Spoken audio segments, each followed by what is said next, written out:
Force, gravitational field के अंदर gravitational field की स्ट्रेंथ का फॉर्मूला पढ़ा था। ग्रेविटेशनल फोर्स के अंदर न्यूटन्स लॉ ऑफ ग्रेविटेशन पढ़ा था।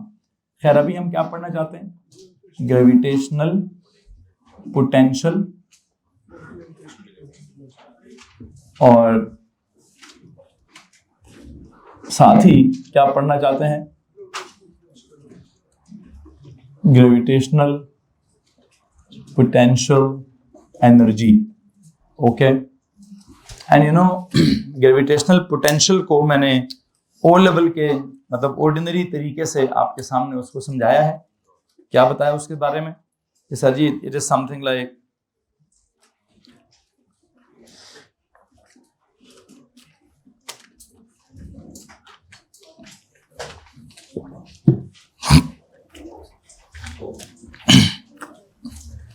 यू नो को बताया जी मैंने ग्रेविटेशनल पोटेंशियल को कल कैसे पढ़ा?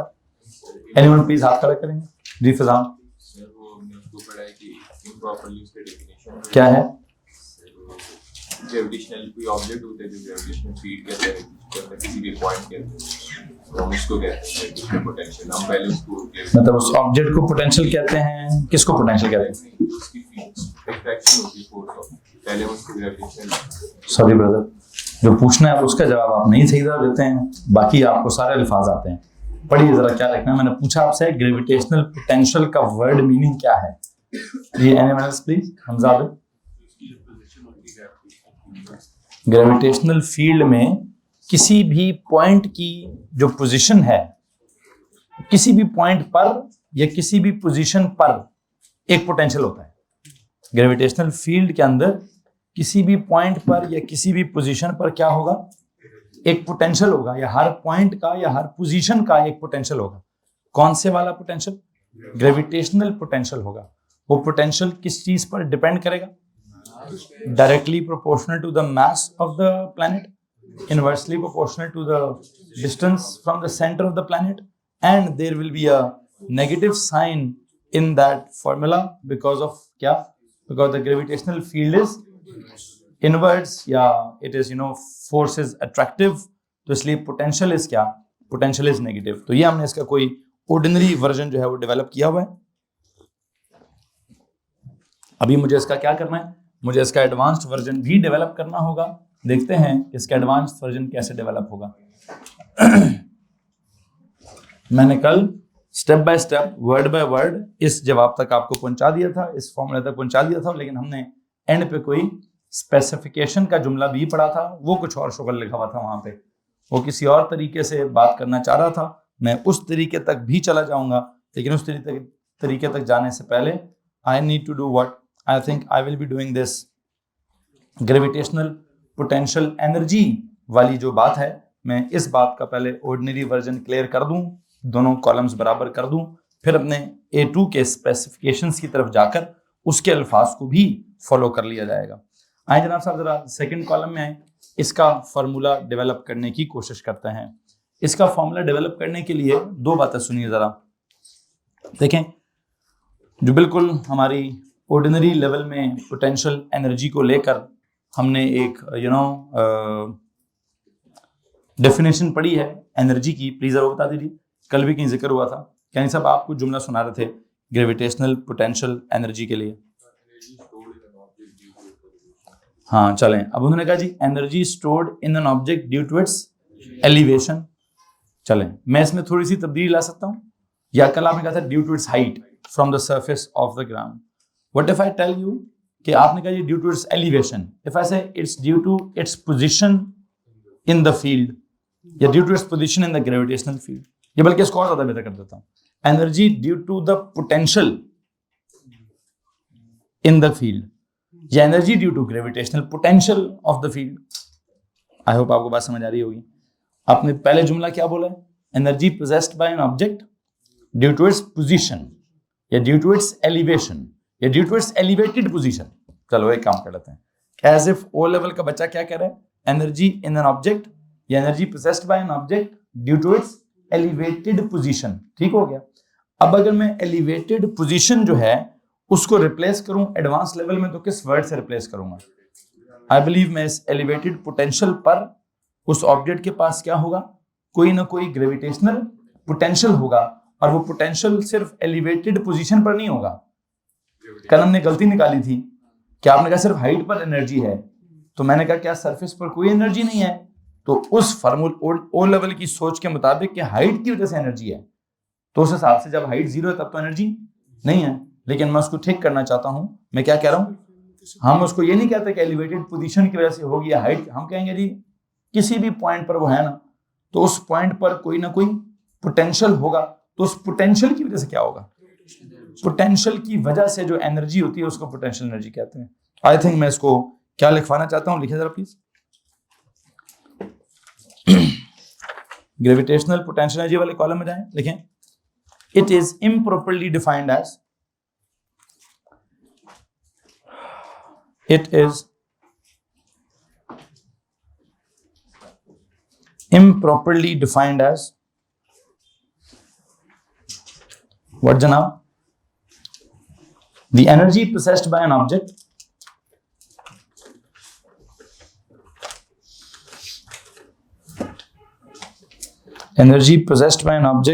due to its elevated position in the gravitational field of any planet. Energy possessed by an object due to its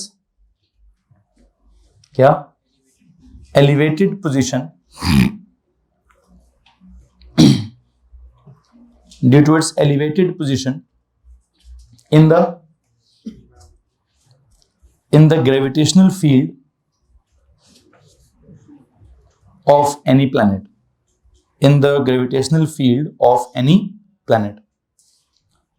अब ये जो जुमला लिखा है आपने gravitational field of any planet वाला, या elevated position in the gravitational field of any planet वाला, आई बिलीव ये जुमला बहुत ऑर्डिनरी है। इसका सिर्फ एक फ्रेज अगर चेंज कर दूं तो एडवांस लेवल में आ जाएगा।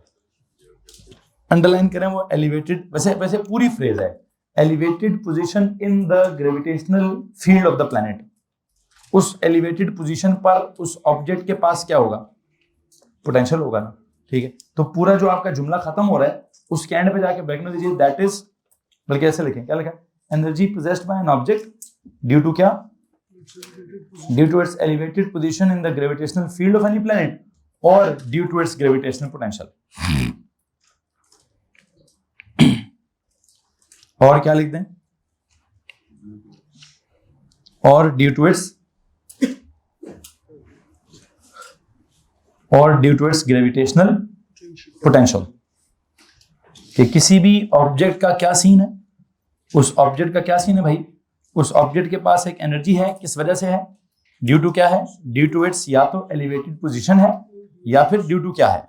देखें अब एक और काम करते हैं, मैं ना एक काम, बल्कि आई थिंक आपने लास्ट लेक्चर में भी कोई ड्राइंग बनाई हुई है और ड्राइंग के बाद उसको फार्मूला रिप्रेजेंट किया हुआ है, तो एक काम करें दोबारा ड्राइंग बना ले। अब दोबारा ड्राइंग बनाते हैं, इधर फॉर्मूला डेवलप करने के लिए मैं फिर से एक ड्राइंग बनाऊंगा।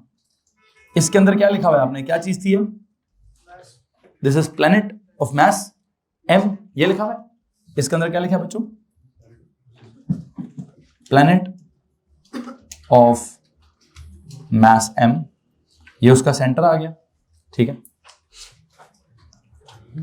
ये क्या बना है,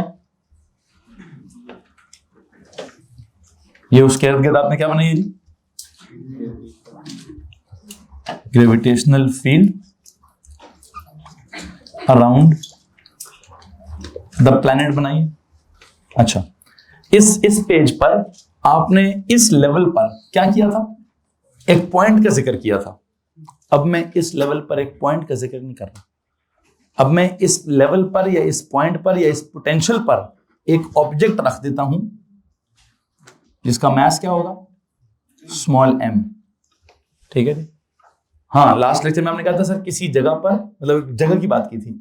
अब उस जगह पर क्या है, अब उस जगह पर एक ऑब्जेक्ट भी है, क्या जनाब साहब, याद रखिएगा उस जगह पर एक ऑब्जेक्ट भी है। हाँ, है वही वाला पॉइंट है जो आपने उस ड्राइंग में किया हुआ, ठीक है। तो मुझे प्लीज कॉपी दिखा दें, वहां क्या क्या लिखा हुआ है।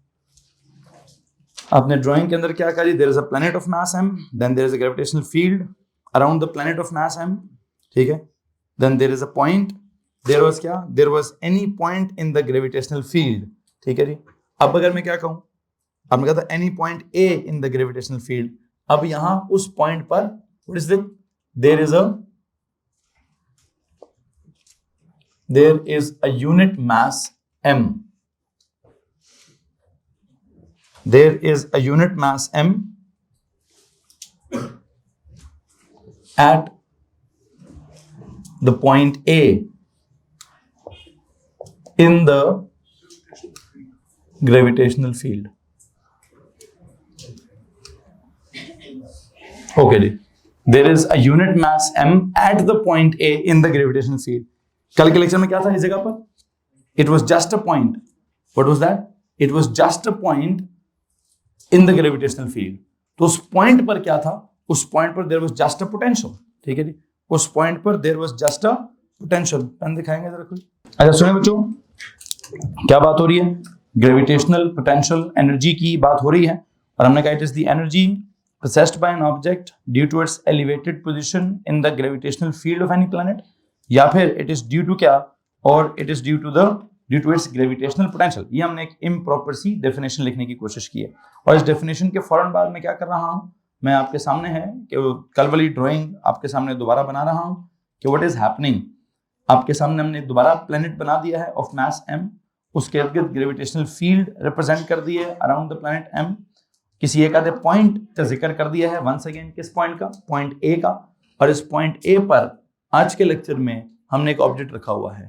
There is a unit mass, मतलब there is an object of mass m, unit mass m लिख दें, there is an object of mass m, ये लिख दीजिए, there is an object of mass m at the पॉइंट a in the gravitational field. अब इस point पर इस पॉइंट पर जो ऑब्जेक्ट है, ये ऑब्जेक्ट क्या एक्सपीरियंस करेगा,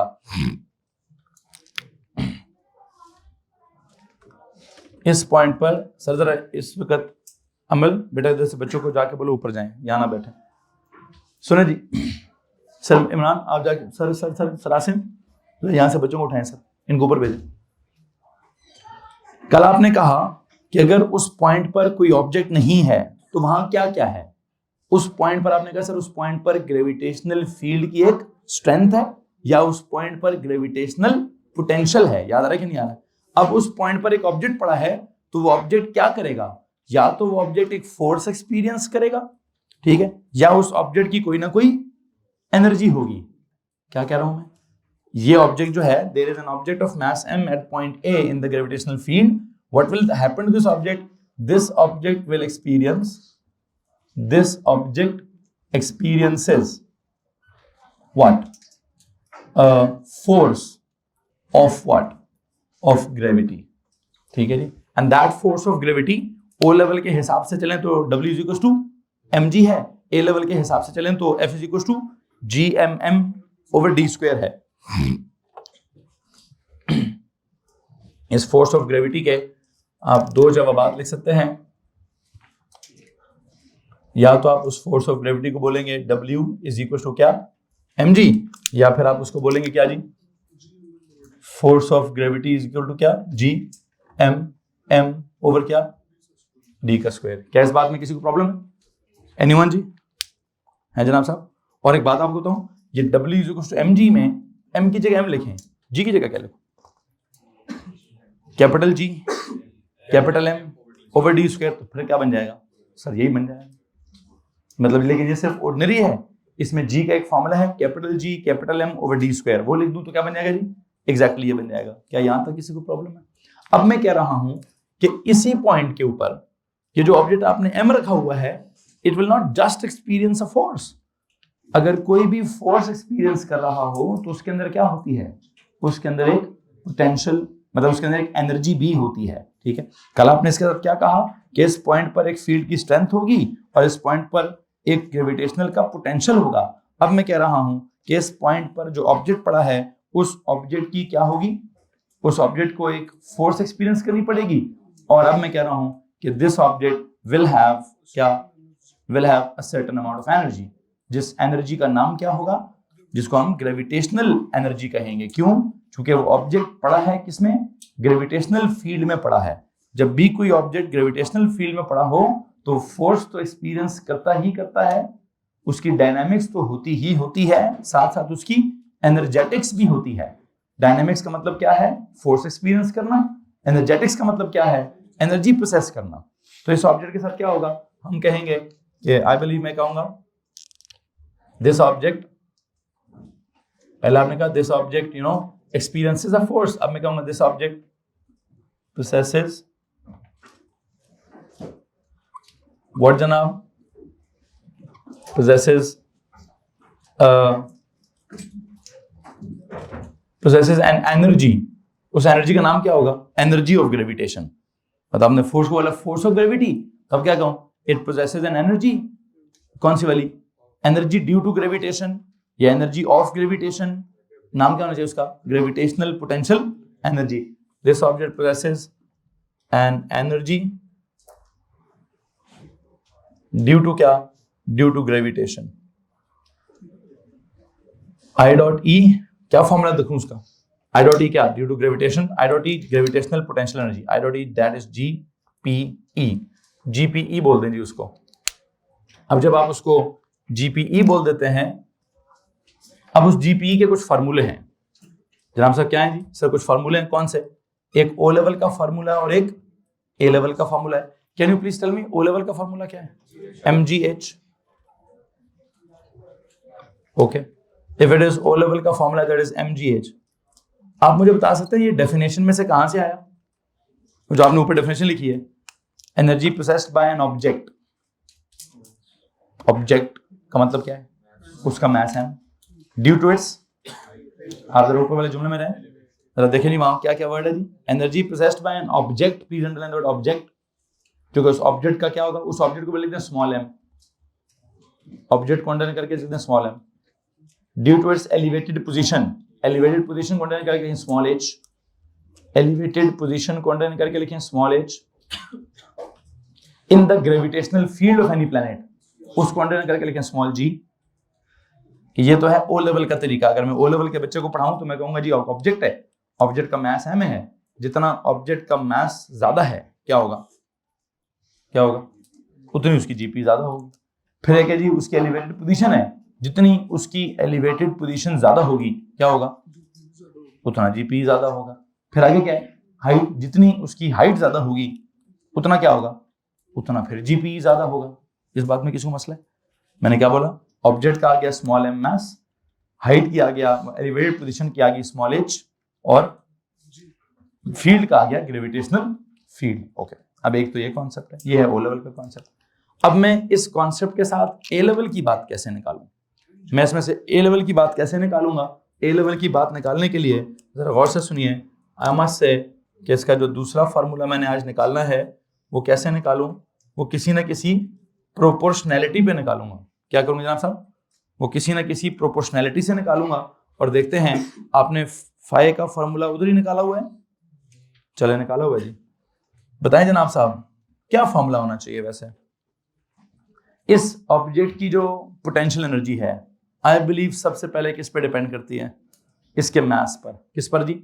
इसके मास पर। तो क्या होना चाहिए? बीच में एक स्मॉल m आना चाहिए। वैसे ग्रेविटी का कॉन्सेप्ट तो और क्या आएगा सर? कैपिटल G तो आएगा ही आएगा। क्या आएगा? कैपिटल G तो आएगा ही आएगा। फिर वो जिस प्लेनेट के अंदर पड़ा है उस प्लेनेट का जो अपना मास है वो तो हमेशा इन्वॉल्व होता ही होता है, वो भी होगा। फिर इस ऑब्जेक्ट का जो अपना मास है सर, ये भी इन्वॉल्व होगा। फिर इसका जो फासला है, जितने फासले पर है, जितना ये दूर होगा, क्या होगा जी?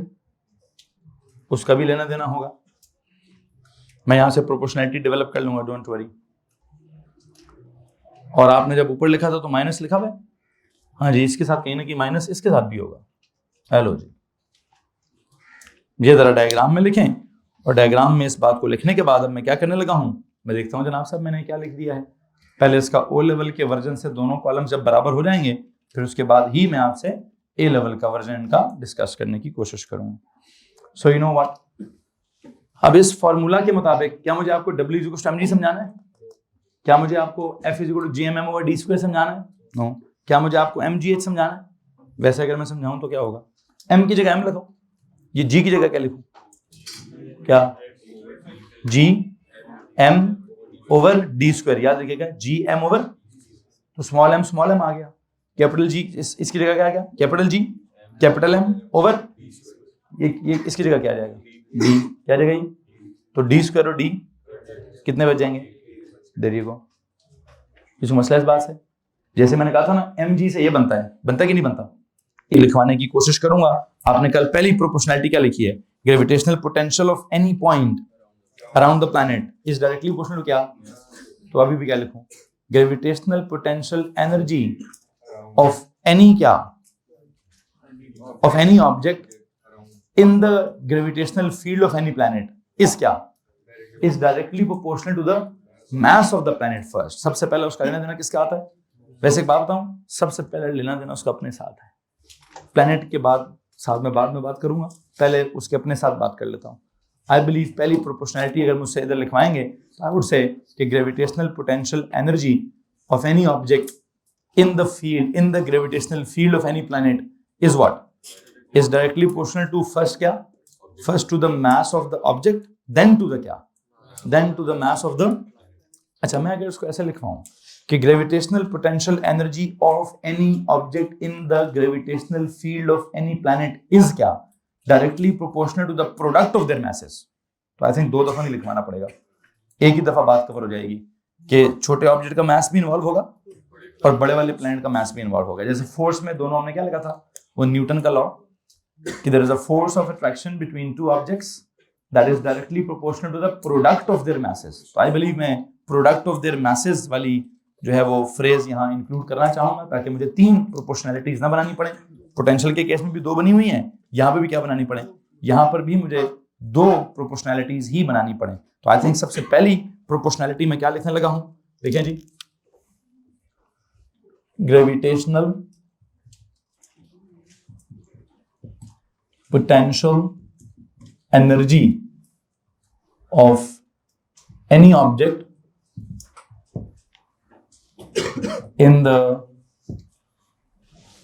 in the what, in the gravitational field of any planet is what, gravitational potential of any object in the gravitational field of any planet is directly proportional to the what, to the product of their masses।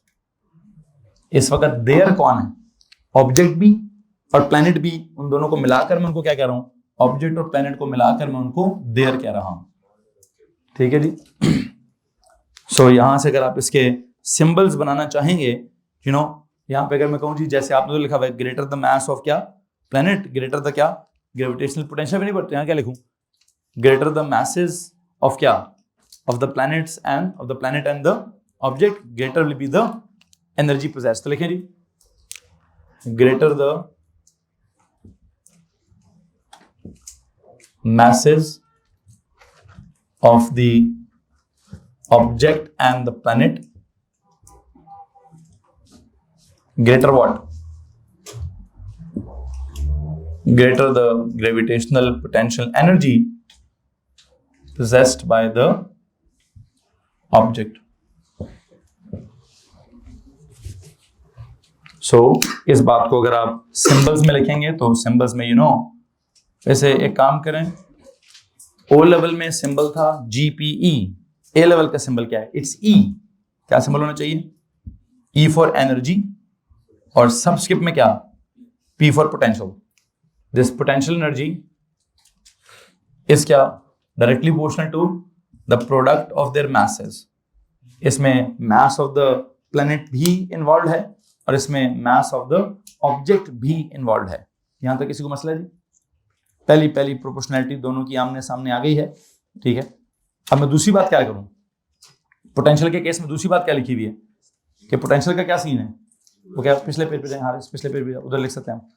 उधर हमने दूसरी proportionality क्या लिखी है कि gravitational potential at any point is क्या, inversely proportional to the distance of that point from क्या, from the centre of the earth. तो यहां पर भी एग्जैक्ट वही बात लिखूंगा कि अगर पोटेंशियल किसी जगह का कम है तो उस जगह पर ग्रेविटेशनल पोटेंशियल एनर्जी भी क्या होगी। तो वही प्रोपोर्शनैलिटी जो मैंने उधर बनाई है इधर भी बना रहा हूं, सिर्फ एक फर्क है, याद रखिए, कि उधर कोई पॉइंट, उधर जस्ट एक पॉइंट था, वहां कोई ऑब्जेक्ट पड़ा हुआ नहीं था, यहां उस पॉइंट पर एक ऑब्जेक्ट भी पड़ा हुआ है। बात समझ आ रही कि नहीं आ रही है? तो उस ऑब्जेक्ट के मास को भी बीच में इन्वॉल्व करना जरूरी है। तो दूसरी प्रोपोर्शनैलिटी क्या बनाएंगे? ये आपने पहली प्रोपोर्शनैलिटी बनाई है, प्लीज टेल मी दूसरी क्या बनती है? Gravitational potential energy of any object in the gravitational field of any planet is क्या? Is inversely proportional to what? Is inversely proportional to the distance from the क्या? Is inversely proportional to the distance from the center of the planet. अच्छा, यहां एक छोटी सी मुसीबत है भाई। यहां से जुमला क्या बनता है? Greater the distance of the object from the centre of the planet, lesser the gravitational potential energy. ये जुमला आपके ओ लेवल के कॉन्सेप्ट के साथ कन्फ्लिक्ट करता है। हैं जी, क्या बोला मैंने? जरा लिख लें पहले, मैंने लिखा क्या? मैंने बोला कि greater the what? Greater distance from the center of the planet, greater the distance of the object from the center of the planet, greater the distance of the object, greater the distance of the object from the center of the planet, क्या होगा? क्या हो जी? Smaller the या lesser the gravitational potential energy possessed by the object. अच्छा, ये तो अब एक मसला हो गया है, और इस मसले का नाम क्या है? सिंबल्स में जरा लिख दूं, EP is inversely proportional to क्या? It is inversely proportional to D. और ये जुमला जरा हमारा क्वेश्चनेबल है। इसको मैं क्वेश्चन करना चाहता हूं कि सर ये आपने क्या लिखा है। अब आप मुझे पहली तो बात ये बताइए कि जब हम क्या बोलते हैं, ओ लेवल में एक बात ये पढ़ते थे कि जितना आप सरफेस से दूर जाएंगे ग्रेविटेशनल पोटेंशियल एनर्जी उतनी ज्यादा होती जाएगी। तो अब मैं क्या कह रहा हूं? अब मैं कह रहा हूं जितना दूर जाते जाएंगे उतनी ग्रेविटेशनल पोटेंशियल एनर्जी कम होती जाएगी। तो ये तो बड़ी अजीब सी बात है, बिल्कुल एक दूसरे से उल्टी बात है। मतलब हम कहते थे, चलो एक बात को तो मैं क्वेश्चन कर सकता था कि आपने पिछले साल क्या गलत बोला कि जब सरफेस पे खड़े हैं, जब आप सरफेस पे खड़े हैं तो वहां क्या है? वहां पे पोटेंशियल एनर्जी जीरो है। तो मैंने कहा यार ये कैसे है? मैंने कहा सरफेस पे सुराख कर दें तो ऑब्जेक्ट नीचे चला जाएगा। इसका मतलब सरफेस पर भी उस पॉइंट के पास कुछ ना कुछ एनर्जी है, मतलब है तो नीचे जाएगा ना। इसका मतलब जितना ऊपर लेके जाएंगे उतनी एनर्जी उसके पास ज्यादा होती जाएगी। लो जनाब साहब, इसका मतलब यहां जाकर मैं ओ लेवल के जुमले को गलत नहीं कह सकता कि हमारा जो ओ लेवल का ये सेंस डेवलप हुआ था कि जैसे जैसे अवे फ्रॉम द क्या करेंगे, away from the surface of the अर्थ जाएंगे, या भी चलो ये कह देता हूं जैसे जैसे away from the centre of the अर्थ जाएंगे वैसे वैसे ग्रेविटेशनल पोटेंशियल एनर्जी ज्यादा होनी चाहिए। ओ लेवल कहता है ज्यादा होनी चाहिए, ए लेवल क्या कह रहा है? नहीं, मैं नहीं मानूंगा फिर उसको। मुझे इसको ठीक करना पड़ेगा। मुझे इसको ठीक करने के लिए क्या करना पड़ेगा? मुझे इसको ठीक करने के लिए किसी मैथ्स का सहारा लेना पड़ेगा। पहले आप मसला सुन ले, फिर मैथ्स में समझा दूंगा। मसला क्या है? ओ लेवल ने कहा था कि आप जमीन से दूर जाएंगे, जितना एलिवेशन ज्यादा होगी उतना क्या होगा? उतनी जीपी ज्यादा होगी ना। हमारा कॉमन सेंस है, सर ऊपर लेके जाऊंगा तो उतना छोड़ूंगा तो उतनी स्पीड से आगे नीचे, मतलब जितना ऊपर जाएगा ये, जितना मैं इसको ऊपर लेके जाऊंगा, इसको तो नहीं मैं डिनाई कर सकता इस बात को, क्योंकि ऑब्जेक्ट जितना ऊपर से फेंकूंगा नीचे आते आते उसके पास काइनेटिक एनर्जी उतनी ज्यादा होगी। मतलब इसका मतलब उसकी जीपी थी ना जो काइनेटिक एनर्जी में कन्वर्ट हो गई। तो अगर जमीन पर आकर उसकी काइनेटिक एनर्जी बहुत ज्यादा है, इसका मतलब जितना आप ऊपर लेकर गए थे उसके पास जीपी भी क्या थी। तो अब ये तो कॉमन फैक्ट है, ये तो हम हर कोई ऑब्जर्व करता है, हर किसी को पता है, ठीक है। कि यार यहाँ से फेंकूंगा तो जमीन को हिट करेगा 10 मीटर की स्पीड, 10 मीटर पर सेकंड की स्पीड के साथ, ऊपर छत पे जाके हिट करूं, जितना ऊपर से हिट इसको ड्रॉप करूंगा उतना नीचे जाकर उसको जब इम्पैक्ट की स्पीड आएगी उतनी ज्यादा होगी। अब ये इम्पैक्ट की स्पीड ज्यादा क्यों है, मतलब काइनेटिक एनर्जी ज्यादा है, ये काइनेटिक एनर्जी ज्यादा क्यों है, क्योंकि शुरू से जहां से ड्रॉप किया था वहां पे जीपी ज्यादा थी। तो अब ये फैक्ट तो बिल्कुल ठीक है भाई कि जितना आप ऊपर जाते हैं उतना क्या होता है, उतना जीपी ज्यादा होती है। तो ये मैंने क्या लिख दिया है, मैं इसको भी नहीं चेंज कर सकता, मैं उस फैक्ट को भी कायम रखूंगा। और मैंने जो ये जुमला लिखा है कि आपकी फील्ड की स्ट्रेंथ, जैसे जैसे आप प्लैनेट से दूर जाते थे फील्ड की स्ट्रेंथ क्या होती थी, कम होती थी, फोर्स क्या होती थी, कम होती थी, पोटेंशियल क्या होता था, कम होता था, तो पोटेंशियल एनर्जी भी क्या होगी, मैं तो कम ही कराऊंगा। तो अब एक जगह पे हमारा एक डेडलॉक डेवलप हो गया है कि हमारे सारे इस चैप्टर के फार्मूलों में डी के साथ क्या चल रहा है, डी के साथ इनवर्स प्रोपोर्शनैलिटी चल रही है कि फील्ड की strength inversely proportional with D है, force inversely proportional with D है, potential of any point inversely proportional with D है। मैं ये कैसे कर दूं, मैं इसका मतलब फिर पोटेंशियल एनर्जी भी इनवर्सली प्रोपोर्शनल विद डी ही होगी। मैंने लिख भी दी है, ठीक है। लिखने के बाद मुझे ख्याल आया है कि यार जी ये तो अब क्या करूं क्या करूं क्या करूं क्या करूं। एनीवन, किसी के दिल में ख्याल आता हो कि किसको कैरी करें किसको रिजेक्ट करें, ये कैसे दोनों बातों को कवर करें। जी अस्मा,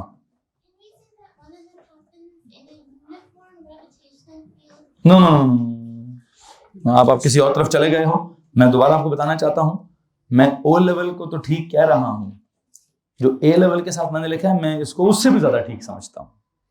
ये मैं आपको पहले बता दूं कि जो मैंने ए लेवल का जुमला लिखा है इसको तो मैंने कभी जिंदगी में क्वेश्चन नहीं किया। ए लेवल में तो कभी कोई गलत बात मैं पढ़ाता ही नहीं, ठीक है। ओ लेवल में कुछ चीजें हैं हम गलत पढ़ा जाते हैं, लेकिन जिस चीज को भी डिस्कस करने लगे हैं मुझे लगता है वो बिल्कुल ठीक है, वो बिल्कुल ठीक है कि जैसे जैसे आप ऊपर जाएंगे, मतलब वो हम सबको पता है कि हमने अगर छलांग मारनी है तो मैक्सिमम यहां से छलांग मार दो। कहां से छलांग ना मारो, वो छत से जाके बाहर छलांग नहीं मारनी, ये हम सबको पता है।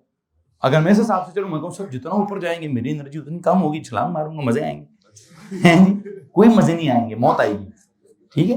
तो हाँ लो जनाब साहब, हुज़ैफा साहब कुछ बोलने लगे हैं जी। हुज़ैफा साहब ने क्या बोला जी भाई, क्या बोलने लगे हो, किधर किधर, तो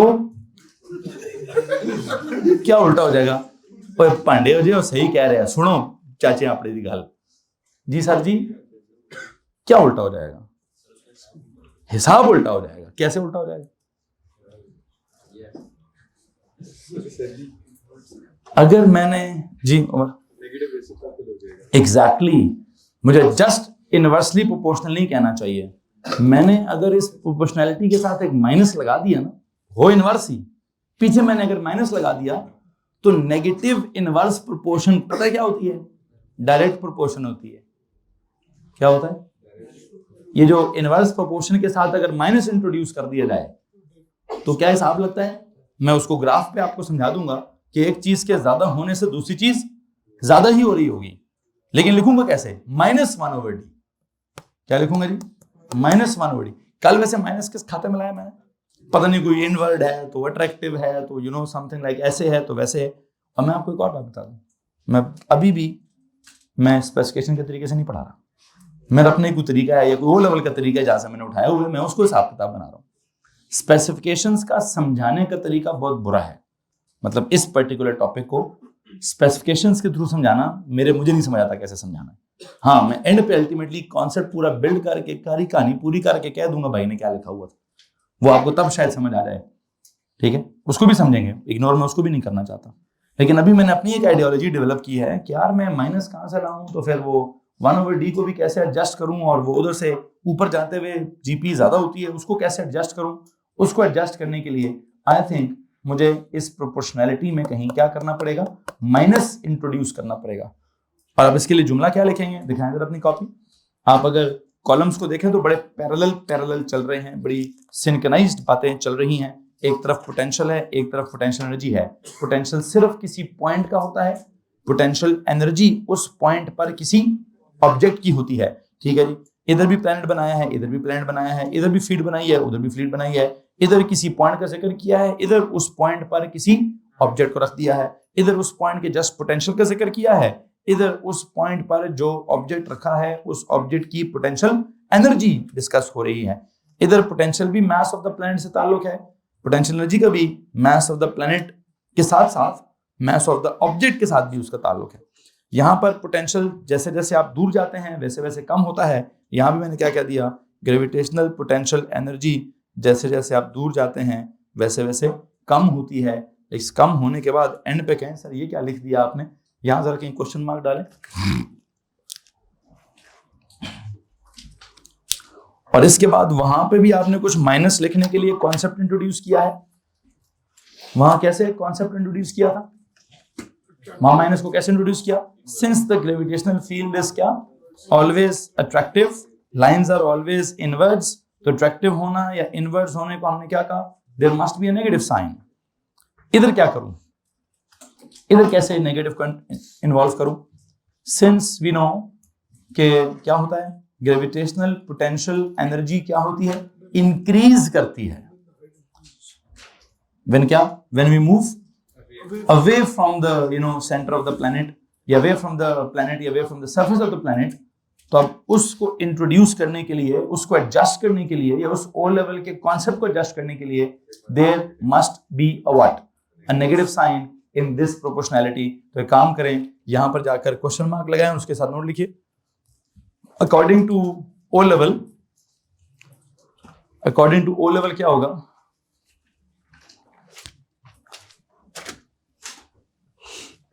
the gravitational potential energy increases according to O level क्या होता है जी, the GPE increases according to O level, the GPE increases as altitude increases, as altitude increases। वैसे altitude को अंडरलाइन करके क्या लिखें, height increases, height from the surface of the planet increases, O level में था।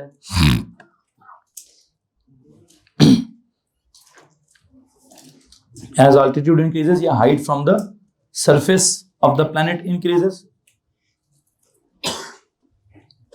और उस बात के मुताबिक हम ये कह सकते हैं कि क्या होना चाहिए कि जैसे जैसे हम दूर जाते हैं वैसे वैसे क्या होना चाहिए, जीपीई भी इंक्रीज होनी चाहिए। तो आपने जुमला क्या लिख दिया, according to O level the GPE increases as altitude increases या height from the surface of the planet increases. So what, so there must be क्या, so there must be a negative sign, so there must be a negative sign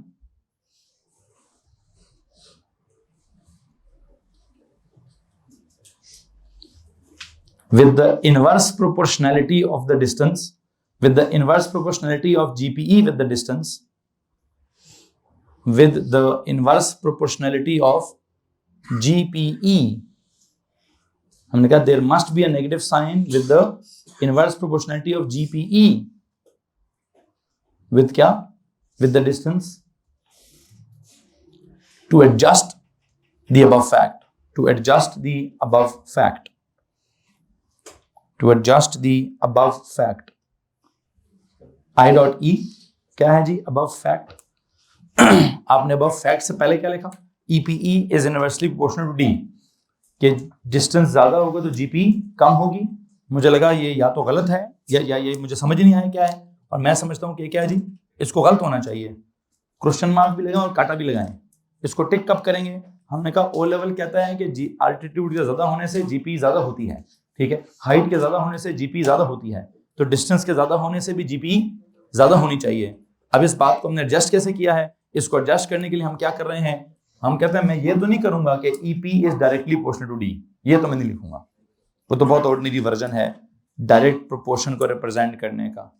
हमें क्या करूंगा, मैं direct proportion को represent करने का एक advanced version लिखूंगा।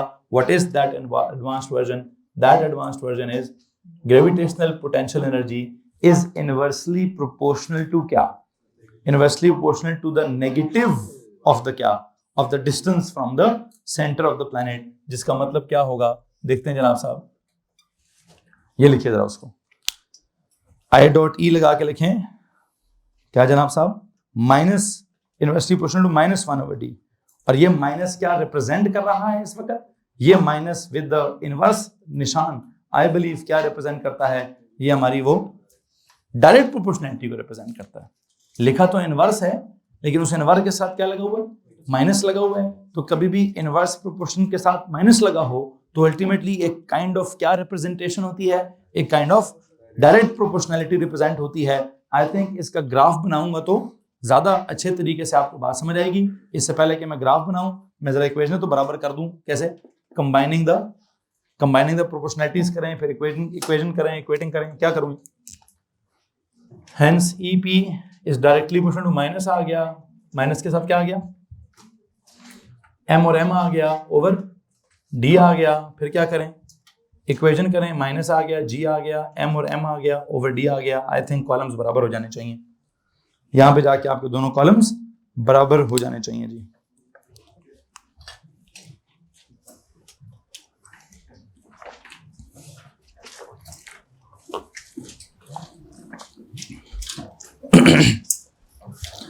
यहां पे जाके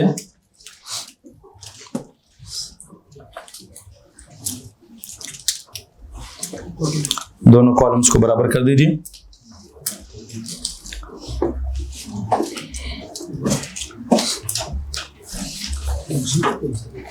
और पेज के हेडर पे जाकर एक नोट लिखिए।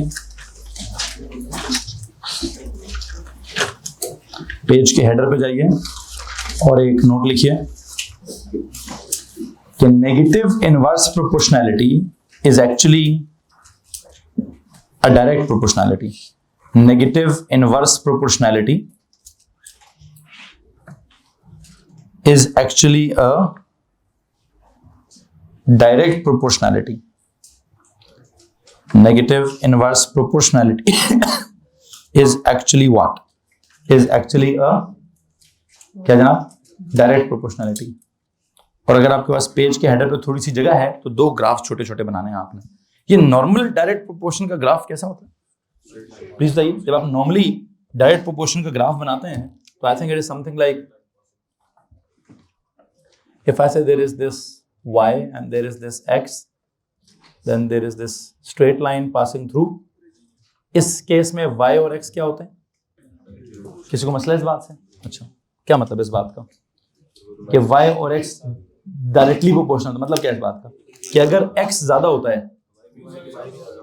मतलब अगर x राइट पे जाएगा तो y ऊपर जाएगा। मतलब x अगर राइट साइड पे इंक्रीज हो रहा है तो y ऊपर की तरफ। Are you sure? ऐसे ही है? ओके। अब फिर मुझे एक बात बताएं, अगर मैं ग्राफ ऐसे बनाऊं, थोड़ा मैथ्स वालों को मुझे हेल्प करेंगे मैथ्स वाले, कि वैसे मैथ्स वाले बताएं ये इनवर्स प्रोपोर्शन का ग्राफ कर्व होता है ना, कैसे कर्व होती है उसकी? ऐसे होती है। अगर मैं उसके पीछे माइनस लगा दूं ऐसे होगी? नहीं पढ़ा है ना आपने मैथ्स में? पढ़ा हुआ है कि नहीं कि किसी के पीछे माइनस आ जाए तो ग्राफ नीचे आ जाता है? नॉर्मल इनवर्स का ग्राफ कैसा होता है? ऐसा होता है। मैं किस इनवर्स की बात कर रहा हूँ? नेगेटिव इनवर्स की। तो नेगेटिव इनवर्स का ग्राफ कैसा होगा? आर यू श्योर ऐसा होगा? ये डायरेक्ट प्रोपोर्शन नहीं है। अगर मैं आगे जाता हूं, अगर मेरा x ज्यादा होता है, मतलब x जब इतना था तो y इतना था, x ज्यादा चला गया तो y इधर आ गया, x और ज्यादा हो गया तो y ऊपर चला गया। किधर जा रहा है y? ऊपर जा रहा है कि नहीं जा रहा है? x के ज्यादा होने से y ज्यादा हो रहा है, तो भाई यहाँ पे भी तो x के ज्यादा होने से y ज्यादा ही हो रहा है। लेकिन हाँ, उसको बात करने का अंदाज काफी डिफरेंट है। ये काफी बड़ी अजीब से तरीके से हमने डायरेक्ट प्रोपोर्शन डिस्कस की है। मसला क्या है इसमें? ओ लेवल और ए लेवल का मसला है। छोटे बच्चे क्या कहते हैं? When x increases y increases. बड़े बच्चे क्या कहते हैं? Sir ji in the third quadrant भी ये मुमकिन है, when x increases y increases. किसी को मुसीबत है इस बात से? इफ आई से यहाँ क्या हो रहा है? x is increasing,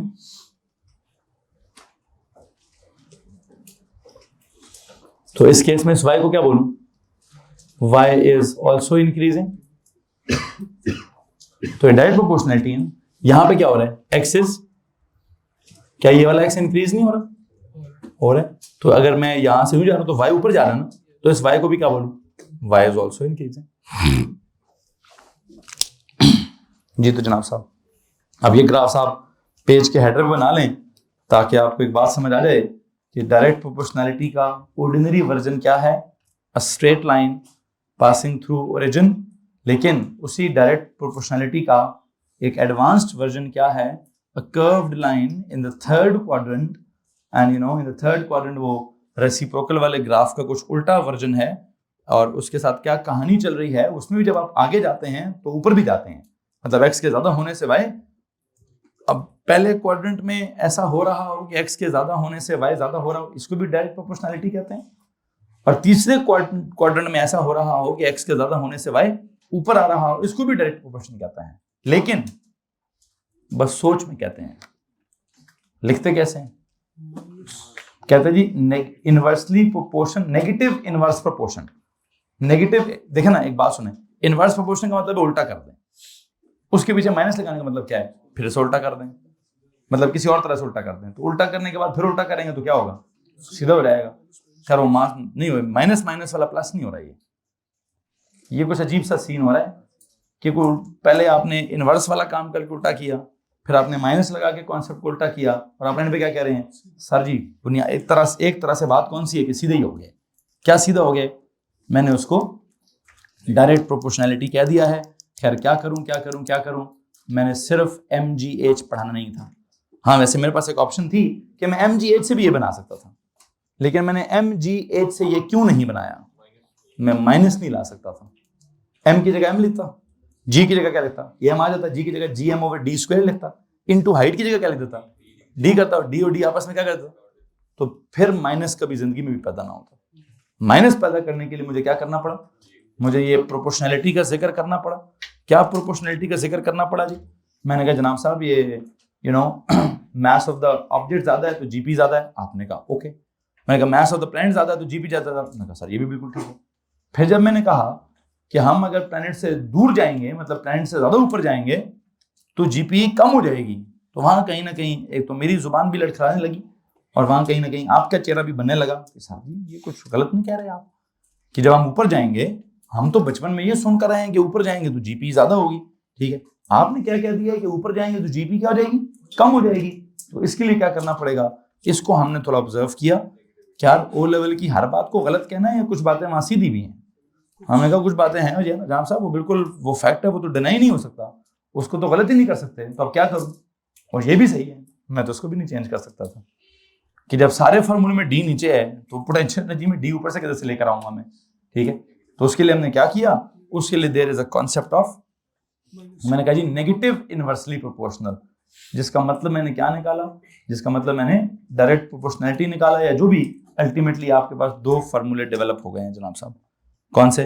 पोटेंशियल के केस में it's -GM/D, and potential energy के केस में इट्स -GMM/D। और ये दो फार्मूले बिल्कुल कैसे हैं, जैसे स्मॉल g और f का फार्मूला था।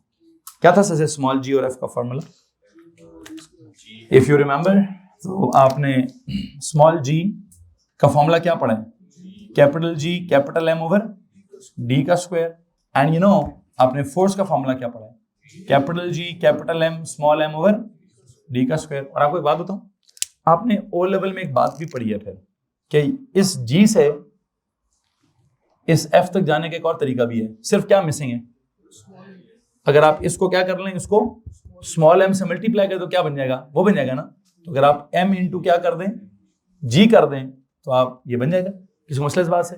बिल्कुल वैसे अब मैं क्या कहने लगा हूं, अब जरा गौर से सुनिएगा। आपने लेफ्ट वाले कॉलम में पोटेंशियल निकाला कितना, -GM/D। आपने फिर राइट वाले कॉलम में क्या निकाला, पोटेंशियल एनर्जी क्या निकाली, -GMM/D। एक बात पूछूं आपसे, जैसे नहीं भाई, हाँ ठीक है, जैसे इसमें और उसमें ताल्लुक डिफरेंस क्या है, यहाँ ऑब्जेक्ट नहीं है, यहाँ ऑब्जेक्ट है, यहाँ पे भी क्या है, फिर यहाँ ऑब्जेक्ट नहीं है, यहाँ ऑब्जेक्ट है। यहाँ जस्ट किसी पॉइंट की बात होती है, उस पॉइंट की ग्रेविटेशनल फील्ड की स्ट्रेंथ की बात होती है। यहाँ उस पॉइंट पर किसी ऑब्जेक्ट को रखा जाता है, उस ऑब्जेक्ट पर फोर्स कितनी लगेगी उसकी बात होगी। बिल्कुल वैसे ही यहाँ किसकी बात होती है, ग्रेविटी की फील्ड में किसी भी पॉइंट की बात होती है कि वहां पोटेंशियल कितना है। यहाँ क्या हो रहा है कि उसी पोटेंशियल पर अगर एक ऑब्जेक्ट पड़ा है तो उसकी पोटेंशियल एनर्जी कितनी है। आई थिंक मैं एक और नतीजे पर भी पहुंच सकता हूं कि यहां से वहां कैसे जाऊं, अगर मैं क्या कर दूं, अगर मैं मास को 5 से मल्टीप्लाई कर दूं तो क्या हो जाएगा। तो अब मैं तो MGH से निकाल रहा हूं आपको।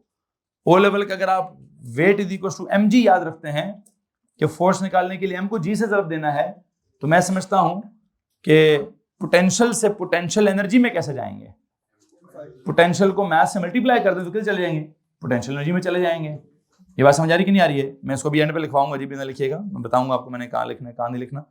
खैर बहरहाल क्या सिचुएशन चल रही है जी, इससे पहले कि मैं मजीद आगे जाऊं, आप अगर कोई सवाल पूछना चाहते हैं तो प्लीज हाथ खड़ा कर दीजिए। एनीवन? नो? एक काम करें, कॉलम्स बराबर करें।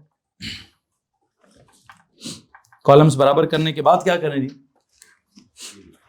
कॉलम्स बराबर करने के बाद आप बेशक ये लिख दीजिए, यहां हेडिंग दीजिए, क्या इधर हेडिंग दीजिए, द रिलेशनशिप बिटवीन, ये किस चीज का रिलेशनशिप है? बातें नहीं करो भाई। द रिलेशनशिप बिटवीन क्या क्या? Force of gravity and gravitational field strength. The relationship between force of gravity and क्या? Gravitational field strength. O level की हेडिंग है ना कि ग्रेविटेशनल फील्ड फोर्स में, फोर्स ऑफ ग्रेविटी में, मतलब इसको बोले the relationship between gravitational force and gravitational field strength.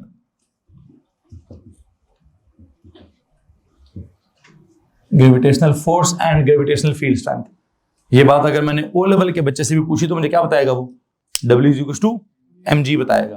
और अगर अभी भी आप देखें तो आपके पास भी क्या निकल रहा है, इस फॉर्मूले को और उस फॉर्मूले को रिलेट करें तो क्या निकलता है? सर जी इस फॉर्मूले को और उस फॉर्मूले को रिलेट करें तो हमारे पास F is equal to m into G निकलता है। F is equal to m into G निकलता है। तो क्या करें जनाब साहब, लेफ्ट साइड पे G वाला फॉर्मूला लिखें, राइट साइड पे F वाला फॉर्मूला लिखें, और इनके बिल्कुल दरमियान में क्या लिखें? इनके बिल्कुल दरमियान में लिखें F इज इक्वल टू क्या? m इंटू जी। कि यहां से वहां जाना है तो क्या करें जी? G से मल्टीप्लाई, m को G से मल्टीप्लाई कर तो हम उधर चले जाएंगे। किसी को मसला इस बात से? Anyone?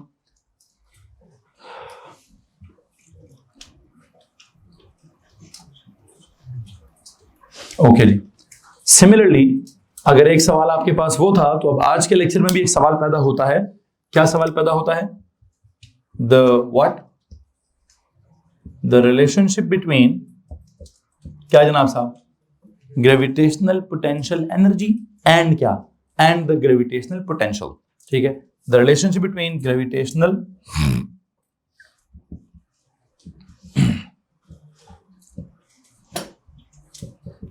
potential energy and the gravitational potential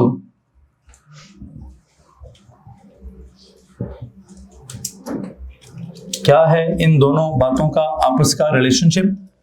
देखिए जनाब साहब, एक तरफ क्या लिख दीजिए, ये अपना क्या बोलते हैं phi is equal to minus G M over d लिख दीजिए। दूसरी तरफ जो है वो gravitational potential energy is equal to minus G M M over d square लिख दीजिए। किसी को मसला इस बात से? और दरमियान में यहाँ क्या लिखिएगा? यहाँ पे भी दरमियान में क्या लिखिएगा जी? ये जो ई पी है what is it equal to? It is M into क्या? M into five. इस फॉर्मूले को क्या करेंगे? मैथ से मल्टीप्लाई कर दें तो आपके पास वो वाला फॉर्मूला आ जाएगा। जैसे ओ लेवल के बच्चे को समझाते हैं एम इंटू जी, तो यूं समझिए कि मैं ए लेवल के बच्चे को क्या समझाना चाहता हूं, m into 5. m into g was F is equals to mg, and now m into 5 is potential energy is equals to m into 5. मैं समझता हूं काफी आपस में फॉर्मूले जो हैं वो रिलेट हो रहे हैं। यहां तक अगर किसी के पास कोई परेशानी है तो प्लीज प्लीज प्लीज हाथ खड़ा कर दीजिए। एनीवन जनाब साहब, मैंने क्या किया, मैंने दो कॉलम्स से डेवलप किए हैं। उन दो कॉलम्स में एक तरफ पोटेंशियल समझाया है, एक तरफ पोटेंशियल एनर्जी समझाई है, और बिल्कुल वैसे जैसे मैंने पहले आपको एक तरफ जो है वो ग्रेविटेशनल फील्ड समझाई या फील्ड की स्ट्रेंथ समझाई, दूसरी तरफ ग्रेविटेशनल फोर्स समझाई, ऑलमोस्ट वैसे ही मैं यहाँ पे भी क्या कर रहा हूँ, एक तरफ पोटेंशियल और दूसरी तरफ पोटेंशियल एनर्जी समझा रहा हूँ। आप में से किसी के पास अगर कोई सवाल है, रेज योर हैंड्स। एनीवन जी? ठीक है। और बीच में से मैं क्या खा गया? MGH खा गया हूँ भाई। मैं MGH को बहुत ऑर्डिनरी समझता हूँ। मैंने AS में भी क्या किया था उसके साथ, मैं उसको ठीक करके MG डेल्टा H किया था, और अब तो मैं MG डेल्टा H ही खा गया हूँ। हाँ वैसे लेकर आऊंगा मैं MG डेल्टा H, किधर उसको नहीं खा सकता। AS में पढ़ाया ना, सही पढ़ाया। AS में जो पढ़ाया सही पढ़ाया जी, वो गलत नहीं पढ़ाया। O लेवल का MGH खराब हो सकता है, AS में पढ़ी हुई हर चीज सही होगी, मैं उसको ले आऊंगा किधर, ग्रेविटेशनल पोटेंशियल एनर्जी का डिफरेंस। क्या पढ़ाऊंगा अभी, एक पढ़ाऊंगा gravitational potential difference delta phi, फिर एक पढ़ाऊंगा gravitational potential energy difference delta GPE, और वहां देखेंगे कि MG डेल्टा H वाला फॉर्मूला वैलिड है कि नहीं है। इसको हम वहां पे भी डिस्कस कर लेंगे। बहरहाल इससे पहले कि अभी हम वो डिफरेंस तक जाएं, मैं तो स्पेसिफिकेशंस खोल के उनको पूछना चाहता हूं कि उनको मेरा ये तरीका पसंद आया कि नहीं आया। ठीक है, उनसे देखते हैं जी स्पेसिफिकेशंस क्या सीक्वेंस डिजाइन किए बैठी हैं। प्लीज जरा मुझे स्पेसिफिकेशन दे दीजिए।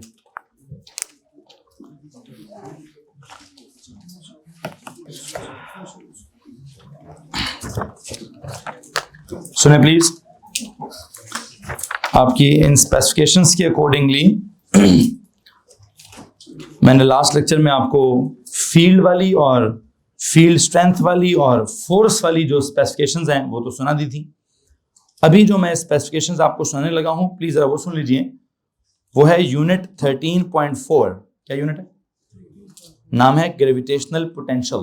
ठीक है जी, पहली स्पेसिफिकेशन क्या है, define gravitational potential at a point as the work done per unit mass in bringing a small test mass from infinity to that point। मैंने कल भी शायद ये जुमला बोला था लेकिन पढ़ाया पढ़ाया कोई भी नहीं। फिर कहता है जी use phi equals to minus gm over d for the gravitational potential in the field due to a point mass। हाँ ये मैं समझा चुका हूँ, लेकिन वो क्या चाहता था समझाऊं कहाँ से, उस डेफिनेशन से। मैं उस डेफिनेशन से भी कर दूंगा, अगर आपको अच्छा लगा तो आप कैरी कर लीजिएगा, आपको लगा सर ये आपने क्या लिख दिया है तो उसको इग्नोर मार दीजिए। फिर कहता है understand how the concept of gravitational potential leads to the concept of gravitational potential energy of the 2 point masses and use the formula of EP equals to क्या, माइनस GM/m/d। पोटेंशियल की definition अजीब जरूर है, लेकिन potential energy की definition उसने क्या कहा है, कहते हैं सिंपल करें, कॉन्सेप्ट ऑफ ग्रेविटेशनल पोटेंशियल को लीड करें टुवर्ड्स क्या, towards the concept of gravitational potential energy. इसका क्या मतलब है, क्या आप पोटेंशियल की पुटी सीधी डेफिनेशन समझा लें, उसके बाद क्या करिएगा, पोटेंशियल को मैथ से ज़रब दें तो क्या आती है, पोटेंशियल एनर्जी आती है। मतलब इस तरह से लीड कर जाइएगा उसको। बात समझ आ रही कि नहीं आ रही है? दोबारा से 2 कॉलम्स बनाए हैं, क्यों हैं, कल बनाएंगे। अच्छा चलो कल बनाएं, ठीक।